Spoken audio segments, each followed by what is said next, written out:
Hi, இன்றைக்கி வந்து ஞாயிற்றுக்கிழமை. இன்றைக்கி வந்து நெய்ச்சோறு தான் பண்ணலான்னு பார்த்தேன். பிள்ளைங்க அது பிரியாணி கேட்டனால சிம்பிளாகவே பிரியாணி பண்ணி முடிச்சாச்சு. அதுக்கு ஒரு 1/2 கிலோ சிக்கன் எடுத்துருக்கேன். அதில் தேவையான மசாலாலாம் சேர்த்துட்டு நல்லா மேக்னேட் பண்ணி ஒரு 1/2 மணிக்கூர் வந்து ஊற வச்சுட்டேன்.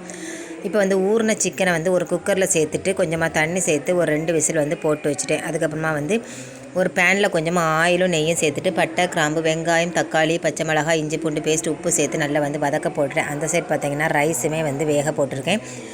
இப்போ வந்து மல்லி இலையும் புதினாவும் கட் பண்ணி வச்சுருந்தேன். அதையும் சேர்த்துட்டு நம்ம வந்து வேக வச்ச சிக்கனை வந்து அதில் தட்டிடலாம். அதுக்கப்புறமா வந்து ஒரு 10 நிமிஷம் அப்படியே கொதிக்க விட்டுட்டு கொஞ்சமாக சிக்கன் எடுத்து வச்சுருக்கேன். இப்போ மிச்சம் உள்ள சிக்கனில் கொஞ்சமாக சாதம் சேர்த்துட்டு அதுக்கு மேலே கொஞ்சம் கறியை வந்து சேர்த்து விட்டுட்டு அதுக்கப்புறம் வந்து கொஞ்சம் ஃபுட் கலரும் சேர்த்துருந்தேன். கடைசியாக வந்து கொஞ்சம் ஃபுட் கலரும் முந்திரி பருப்பு அப்புறம் வந்து கொஞ்சம் நெய் எல்லாம் சேர்த்து ஒரு மூடி போட்டு மூடி ஒரு 15 நிமிஷம் அப்படி தம்மில் போட்டு எடுத்தேன். சூப்பராகிட்டு சிக்கன் பிரியாணி வந்து ரெடி ஆகிட்டு அதுக்கப்புறம் வந்து எல்லோரும் அவங்கவுங்க தேவைக்கு போட்டு வந்து சூப்பராக சாப்பிட்டாச்சு. இந்த வீடியோ பிடிச்சிருந்தால் லைக் பண்ணுங்கள், சேனலுக்கு சப்ஸ்கிரைப் பண்ணுங்கள்.